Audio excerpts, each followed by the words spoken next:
Good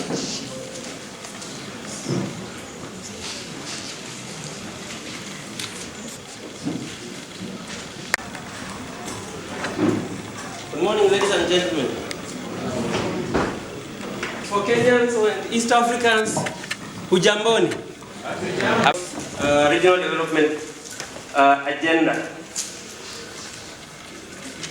I will, of course, you now know me. My name is Kokonya. I am a development practitioner.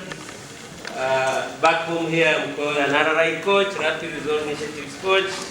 I'm a productivity improvement practitioner for those who are in productivity improvement. But in a nutshell, I am an RRI coach or a development practitioner. That's me. And I'm a member of African Community of Practice. I'm a member of Kenya Community of Practice, AfCoP. And I'm very happy to come development results, that's MfDR. And when we talk about MfDR, we are talking about a tool that most governments or all governments are expected to have or put on board to enable them to be able to implement the strategies that they have in their respective countries. The African Community of Practice on Managing for Development Results, what we commonly call AfCoP, was established in 2007. It was in response to the call for stronger partnership and ownership and leadership in shaping the results agenda for Africa and, of course, for our respective countries. It aims at reinforcing the capacity of countries. The institutions within national government, county governments in Kenya, and in other countries are not, we have developed systems. Our institutions have been developed. So we need to build capacities. That's in line with implementing the Paris Declaration. AfCoP is a coalition of leaders whose primary vision is to improve the lives of citizens across Africa through the use of managing for development result practices that brings about sustainable change. The results-based management are mainly being implemented through poverty reduction strategies and national development plans. Of course, most African governments know very well that other frameworks that include, we are expected to reward performance. There's also monitoring and evaluation, which is one of the reasons why we also here, apart from MfDR, we have working statistical systems. We can only be able to deliver, we can only be able to deal with the challenges of our people if we are using the statistics that are there. We must collect data and be able to analyze that data so that it informs on decision making, linkages between budget, planning, and performance. Sometimes it becomes difficult for us to be able to budget if you don't have a work plan. But all of them must be linked together so that you are budgeting for a work plan and expecting performance in the same respect. Of course, evaluation and knowledge culture to improve decision making is very important. And that, again, let me emphasize, that's one of the reasons why we are here. We've come for M&D week to be able to learn about what we've been doing, what we've been evaluating, what we've been monitoring, and stuff like that. There are also institutional mechanisms that must ensure that government accountability and transparency is there, civil society contribution, participation in formulation and evaluation processes. AfCoP-MfDR, ladies and gentlemen, which is, it aims to ensure that we are able to overcome most of the challenges facing African countries, for instance, in building MfDR capacity through, Africa through sharing of experiences. And I'm sure we are here so that we are able to also share experiences. Networking, most of us who are here would want to network and see how we are able to learn from one another, build strong learning relationships.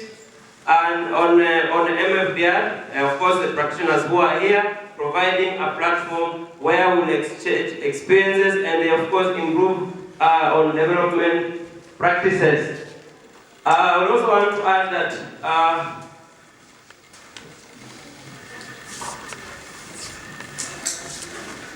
Please controlling, please. Here we have economists, we have statisticians, we have administrators, we have What other professionals do we have here? We have ICT professionals, others. We have finance people, we have politicians, I'm told, others. We have educationists. We have bishops, people who touch the souls, where we run for solace. And we have all different threads. We have imams, we have sheikhs. All of them are people who are expected to be change agents. They also bring into play thinking and working as well as change in behavior, attitude, or practices. Sometimes our officers may not necessarily may be unable to deliver, not because they do not have the capacity, but because of attitudes that we have been holding. Hello? Are you aware that attitude enslaved an elephant in India? In India, some of them move with the elephants. In Marsabit in Kenya, we move around with camels. But what about this attitude? Because at the end of the day, performance in government is based on attitude right from the top to the last man and woman in the line of food chain. This is how attitude enslaved an elephant in India. And I'm sure we will all be careful to ensure that we are not enslaved by attitude. Thank you. In India, when a lady elephant gave birth to a cow, is it also called a cow? A female elephant is called? Eh? We are also here to learn. Some of us don't know how we call a female elephant. It's called what? A cow. Okay. So, that's an assignment, but Director and Madam, when you come back, you need to know how we call a female elephant. Because we have not agreed whether it's a cow, or it's a chick, or it's a lady. Now, a female elephant gave birth to a calf, a baby elephant. And this baby elephant, of course, to ensure that it does not roam about, it was tethered the moment it was born on a very small tether. You know a tether? Do you know a tether? Just a small, of course, you tie with a rope, and just a small, how do we call it? Eh? That calf was tethered on a very small tree, very small, which is holding me. I can't pull it. And that's how it stayed, knowing very well that it's weaker than that tether. And of course, now Indians have been able to domesticate it. It's almost a domesticated animal in some parts of India. And that's how attitude enslaved it. Now, all of us in government, private sector, civil society, and what have you, including private sector, we have gotten ourselves accustomed to behaving in a particular way, how either our bosses or senior colleagues behave, and we want to behave in a different way also, or competent. And those ones get attitude. There are some of us, officers in government, private sector, and civil society who may not necessarily work to deliver on the results, but we work to earn a salary. In a country like Japan, this is how the Japanese believe. When you go there, you always want to ask yourself, why is it Japan is hit below the belt and they recover in a record of a few months? Why? I'm sure most of us ask ourselves that. It's all based on their behavior, their attitudes, and how they have been socialized. In Africa, we need to learn a little from from Japan also. The Japanese, whereas back home in Africa, we first of all I work for myself. When I'm employed, I'm working for myself. Then secondly, I work for my family.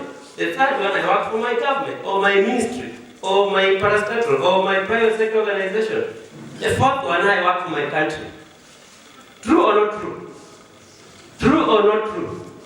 Are we together? That's how we work in Africa. And I'm wondering, how shall we be able to deliver on the results of our citizens when we first of all want to work for ourselves? So our country comes last. In Japan, a Japanese first of all works for Japan as a country. I am a Japanese and I'm working for my country. Secondly, I'm working for my ministry, or for my company, or for my organization. The third institution to work for is now your family. The last one is you. You work for yourself as the last one. True or not true? Does that make any story that is a reality in Africa? Hello, is it not true? So we need to change those attitudes so that then we are able to meet the demands of our people, the citizens. They want service delivery on time. And MFDR therefore helps us to be able to move towards that direction. Managing for development goals. Later on we'll be able to see the pillars. Country MFDR practitioners bring the operation by instilling those culture at country level, strengthening capacity of stakeholders to get involved. We must bring all players together. I will tell you, ladies and gentlemen, that in this country called Kenya, this beautiful country, whenever government comes up with a policy, from 2010 when we passed the constitution, all players are brought on board. So that we each ask ourselves, what have you done? What have you not done? Are we moving towards the same direction as a team? So we hold each other accountable for results. And that's why we must bring stakeholders on board. And I'm sure that's why we have CSOs here and private sector and government representation in this room. Influencing key processes, you can only influence key policy processes when you are part and parcel of that train. Carrying out research and analysis, I told you one of the pillars of MFDR is aspects of research, aspects of statistics. You can only be able to mitigate issues out there based on data that you've collected and you deal with it. Let's move on. Again, concept of MFDR practice. Management for development results is a management approach focusing on achieving development results, enhancing transparency and accountability. Again, our people are asking, are you accountable for the resources that you collect from us in form of tax? Are you transparent in terms of even doing procurement processes? Or do you give to your friends and relatives? If we are open and we give room for every other person, women, men, young people to participate, people living with disabilities, they participate, then it means we are being transparent and we shall therefore be held to account as well. Assigning responsibility to actors and making them accountable for results. Again, do we give, and that's in government and private sector, and civil society. When we employ people, do we employ them because of their experiences? Do we employ them based on knowledge and skills that they possess? Or do we employ them because they are our friends? Please don't answer that one. That's a question we should ask ourselves. We should employ them based on the skills and knowledge and what they are bringing on board, right? The approach is expected to make organizations focus on results and less processes. Sometimes we refuse to deliver on the results because we are following certain processes. That this one has to take 4 days by law. At least does not mean at most. What if it's a voucher, payment voucher that needs to be, someone needs to get an impress, why do you want to delay it when I can sign it here, take it to my colleague, she signs or he signs, another one, and we speed up the process so that people, our citizens, can be served within the right time. Let's move on, please. Their objectives, aligning all program and projects with national priorities, assigning roles and responsibilities that commensurate with the competences. I just mentioned this, knowledge and skills, and establish institutional framework. Again, you must have a framework, institutional framework. You must work within an organogram. You can't just have everyone at the same level. Everyone must know their responsibilities. Assessing targets, efficiency, effectiveness, and impact of programs. Again, this is where we either reward or sanction officers in our workplaces. Of course, undertake the development of management of information systems, MIS.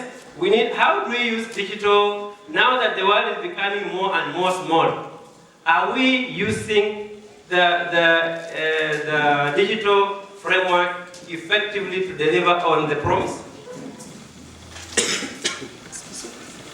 Let's move on. We're going to need, of course, to learn. Principles of MFDR, we focus on the dialogue on results. We want to look at the results, high impact. When there's hunger, are we mitigating that? How do we deal with it? What time frame do we take? Of course, the second one is, back please. Second was aligning programming, monitoring, and evaluation with the results, keeping measurement and reporting simple. Don't make it too complex. And that's why when you look at the reporting systems used in the West and those ones used in countries like Japan are different. And those who are doing productivity improvement, and of course, economists, statisticians will tell you that the systems used in the West, in the UK, in the US, are not necessarily the same as those ones used in countries of, the Asian tigers, Japan, Malaysia, Singapore, and the rest. Managing for, not by results, and use results information for learning and decision-making processes. Let's move on, please.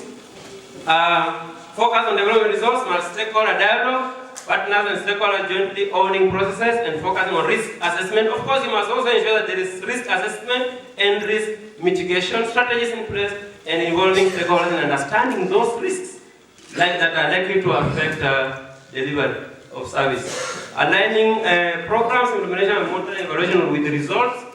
Of course, we have to align monitoring and evaluation with the results within the MFDR framework. Indicators and M&D strategies are logically linked to desired outcomes and impacts. Implementation strategies and activities should also be designed directly to support the outcomes, and of course, the same are used consistently throughout the program and on intervening on issues that are at hand. Measurement and reporting are kept simple. Those are some of the principles of MFDR. One of them is that we ensure that measurement and reporting of those results is simple. Outcomes are measured through indicators defined from the beginning.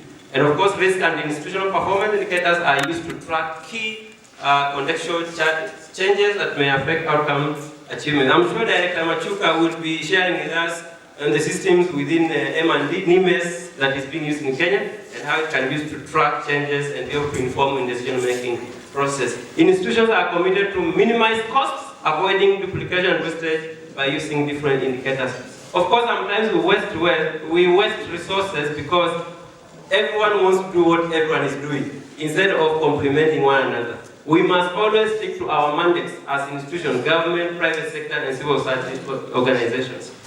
Managing for and not by results. Development resource managers have the latitude, flexibility, and authority to allocate resources as required to achieve the desired results. And of course, stakeholder managers are also collectively held to analyze failure to deliver on the results, and of course, take corrective measures so that we don't repeat that. Using resource information for learning, adjustment, and growth. Of course, information, he who has information has power. So you must be able to use that information to be able to deliver. Performance information, using decision-making, assessment of performance, and accountability for results. Managers remain focused on learning opportunities inherent in performance management processes. And of course, these are 5 pillars of MFDR. If you have managing for development results, we have 5 pillars. One is strategic and operational planning, budgeting by results, managing of public finance, programs and projects, implementation and management, and of course, monitoring and evaluation. So we need to ensure that we move together with all these pillars in ensuring that we implement our programs in government and in private sector. There's need for people focused on MFDR. Behind, please. People focus on MFDR. In MFDR, assisting employees of the public service, private sector to understand why the change. Provide a clear picture of what reform public service looks like. Program from the beginning to the end and involving everyone. So competences, what I mentioned earlier on, knowledge and skills must be put in consideration. Reward and sanctions must also move together. How will the public service acquire those key competences? You know how we recruit. How will public service also be able to You know, sometimes, I mentioned earlier on that we may sometimes be tempted to become weak and employ people who are simply our friends and not necessarily those who are qualified for certain positions. Performance must be aligned within the work plans that you have in place. Let's move on, please. From reform transformation, we are reforming it, but we must be able to transform ourselves. Move on, please. In Kenya, for instance, in 2003-2004, there was the focus was on economic recovery strategy, which was launched by the cabinet in this country, and we adopted resource-based management to deliver on the ERS. By 2005 and 2007, public service reform, the development secretariat was put in place, which developed decided to implement Resource for Kenyans program, and by 2007 through 2009, Public Service Reforms Development Secretariat, performance contracting was created, spearhead reforms and performance contracting. By 2009 and going forward, we had Public Transformation Department, which was created right and focused on making government better through a twin mandate. And by let's move on. By 2009 and 2010, there was institutionalizing of resource-based management using several tools, which include RRI, Rapid Resource Initiatives, or RRA, or RRI. Performance contracting, performance appraisal system, transformational leadership, productivity improvement, amongst others. Ladies and gentlemen, all these tools of resource-based management are very critical, they are very important, that enable us to be able to deliver. Yes, you may put rapid resource initiative in place, where you are implementing your programs or strategies in small bits, but within a short time here to ensure that there's a huge impact. But there is also need that we put in place performance contracting system, which is almost similar to an annual work plan. However, the performance contracting in Kenya, and I'm sure in most of the African countries, is expected to be a contract you negotiate that we will deliver this on behalf of our citizens. So that one should also be tied to, at least, that should also be tied to the targets you put in place. Productivity improvement and performance appraisal system where individual officers should also be able to say what they do every other day when they go to work. By 2010, going forward, we had the Transforming Kenya program, which sought to transform the public service to fit in the purpose of institutions that are in place, where institutions were expected to ensure that they stick to their mandates. Move on, please. And again, move from reform transformation, 2015 going forward. We are all aware that the Sustainable Development Goals were launched in New York. When was that? Ladies and gentlemen, SDGs. When were Sustainable Development Goals launched in New York? During UNGA's, United Nations General Assembly. September of which year? September, even this year had September. Isn't it?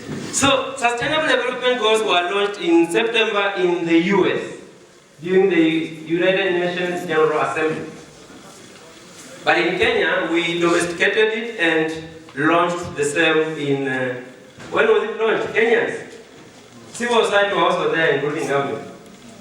Okay? Hello, we have Kenyans in the house. When did we launch the Sustainable Development Goals in Kenya? Hello, we are not aware. I'm not carrying out my survey. Are we aware that we launched, Kenya as a country, as a government launched Sustainable Development Goals? We are aware. When? People are saying 2016, January 2016. Kenyans, let our business launch. Yes, Kenya launched Sustainable Development Goals in September. They were domesticated, and I can report here that we have even a roadmap of SDGs.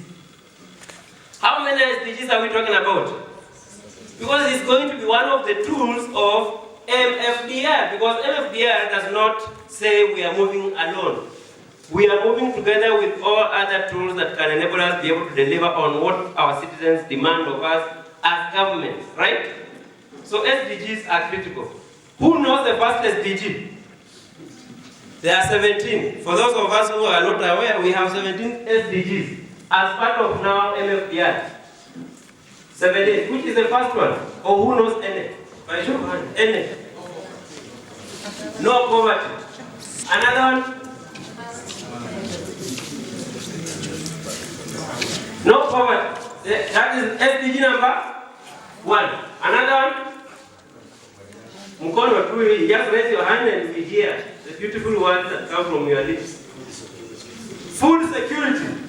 That one is called no hunger. SDG number. Do we still experience those things in Africa? Do I hear a or a no?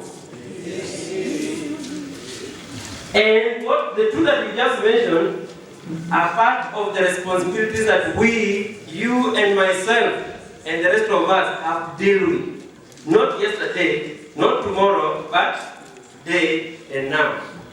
Any other SDG, there are 17. Hello, this other side, please, an SDG that you are aware of? Yeah? Okay, there's one on health. Yeah? Yeah? Eradication of disease is part of health. Another one? Yeah? Yes, madam, we have a beautiful lady who wants to say something. Yes, there's gender. Ladies and gentlemen, as we continue explaining and learning from one another, remember this, that of the Sustainable Development Goals, we used to have what we call MDGs. MDGs were the Millennium Development Goals. There were how many? 8. Of the 8, at least 6 were carried forward as SDGs. Are we aware? At least 6. The first 6 SDGs, when you look at them critically and closely, they are related to the last, some of the last MDGs that we had. Are we together? So what we are mentioning is still there. On these slides, you'll be able to find the 17 SDGs. Of course, the last SDG is on the aspect of partnership. During the last time, the partnership was the last MDG.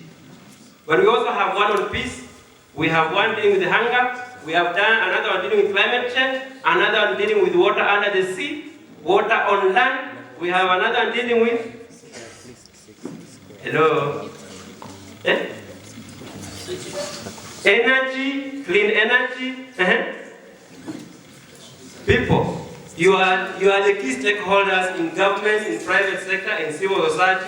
Let us accustom ourselves with the Sustainable Development Goals, because at the end of the day, they will help transform our societies. You remember I said, from reform to transformation.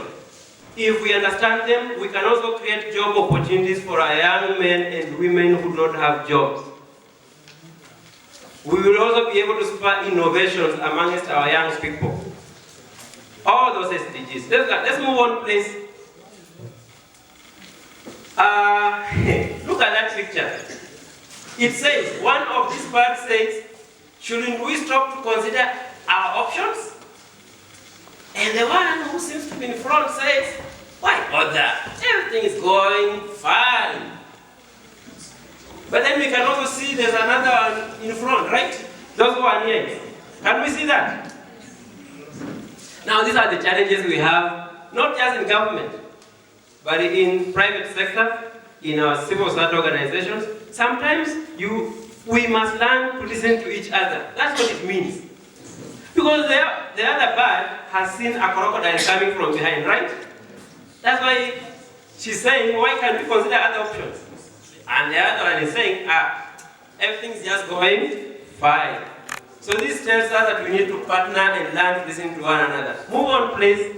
Emerging challenges starting us through from scratch, not building on past achievements. We must build from past achievements and learn lessons that have been there. Lack of ownership of reforms, we must be able to own reforms, regarded as one as accountability. Sometimes we say, this one is not mine, it is theirs. It's about them and us. Kenya, we have county governments, we have national government.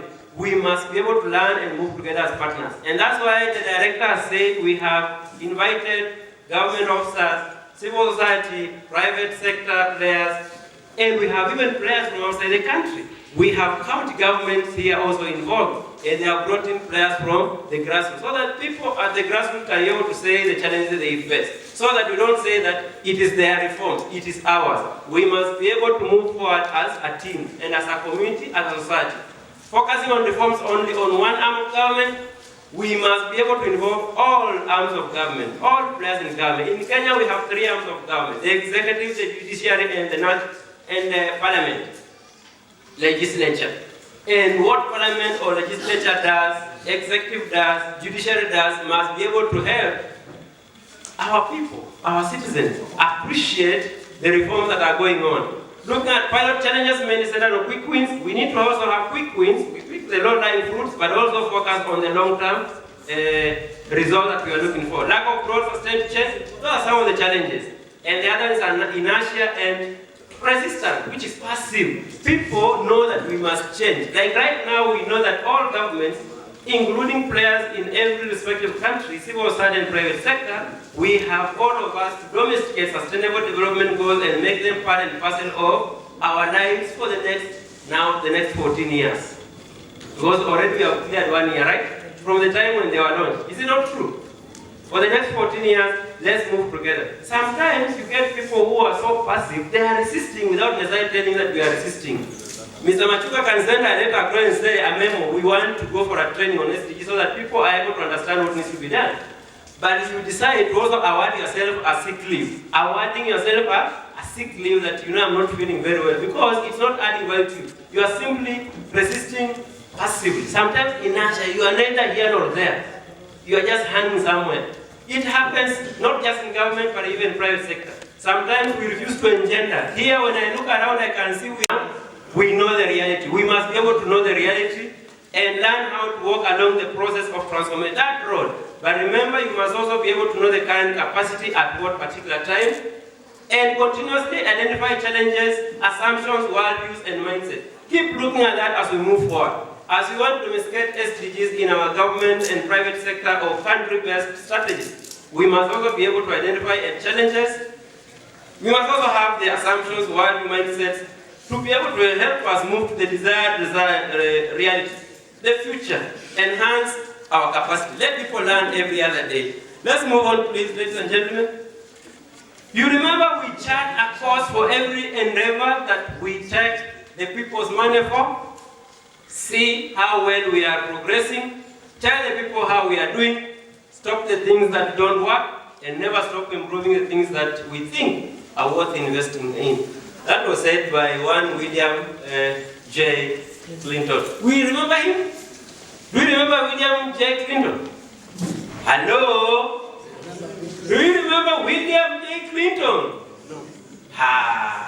Now, I would like people who have gone to Oxford, those people who have Queen's language on their fingertips, to remind us that William sometimes can be Bill, right?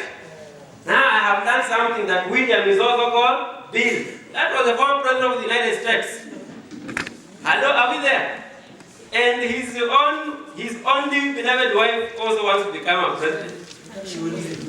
And I hear people saying, she will. There are voters here. Direct, we have American voters in the room.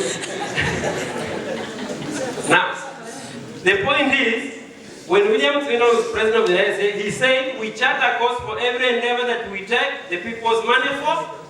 When you collect tax as government, remember that we must also be able to see how well we are progressing. We must also be able to tell the people how we are doing so that they are able to appreciate. If we have challenges, we let them know that we have challenges. If the tax taken from the people, the citizens, are not enough, we must tell them. Then we must also be able to stop the things that don't work and never stop improving on the things that we think are worth investing in. Government, these are messages to government also, that government must be able to tell the people where we are coming from, where we are headed to, what's working and what's not working, and what can be changed along the way. It's one of the principles of MfDR. Accountability. If you remember, we talked about transparency and accountability. We talked about budgeting. Those are the things you must tell the people. In Kenya, I will not go through this, but just remember that we started from 1965 when we have a session paper number 10 on reforms framework. In the 70s, we had salary review commissions. By 1993, we had civil service reform program. By 2002, I mentioned ARS creation, embracing resource-based management. Cabinet formally prescribed RBM as a way of doing business, and of course, public service reforms and performance contracting also was opened. And then 2009, with the Prime Minister's strategic plan, which made transformation a national priority. Let's move on, please. Earlier phases were voluntary retirement in the 90s and early and late 90s. Of course, by 2001, we had ministerial and rationalization staff, right sizing, wage bill, pay and benefit reform, training and capacity development. As we conclude, what you see in this egg, the egg that is on that picture, is what I've been talking about. So we will not go through that. Let's move on, please. Again, resource for Kenyans, the synopsis of resource achieved using RRI, shifting towards managing to achieve national development commitments. We as a country have the Kenya Vision 2030, strategic plans, performance contracts. We have now sustainable development goals which we put in our work plans. Let's move on. Public service transformation. We are moving from reform to transformation. We will keep repeating, moving from reforms to transformation. We must have a vision transformation that we want for our people. Let's move on. As a country, you know, Kenya, which is an African country, we have athletes, and this is one of our best. But we are refocusing now on Vision 2030. Let's go on. Transformation of public service is a fundamental and sustainable change that meets citizens' needs and aspirations. Move on, please. These are repetitions. Let's move on again. This is already the same thing I spoke about. People expect things to be done to them timely, with certain speed and resource given to them so that they are satisfied and seamless. In Kenya, what is seamless is now Huduma Kenya, Huduma centers, where you can get all government services under one roof. Let's move on, please. The same, I've talked about that. Again, move forward. Ladies and gentlemen, if you are planning for 1 year, grow rice. Countries that have environment for growing rice, please grow rice if you are planning for 1 year. If you are planning for 20 years, plant trees. But if you are planning for centuries, grow people. And that's why in this room, when a director and team, you did not bring trees here. Neither did you bring rice here. You brought in able men and women from across the country, across the sectors, and across Africa. And we appreciate that you brought in people so that we can grow our people as Africa and move forward to implement the strategy that we have for the sake of our people, so that our people can appreciate what we are doing for and with them. Ladies and gentlemen, thank you very much, and may our Almighty Father bless you as we begin our session. Goodbye.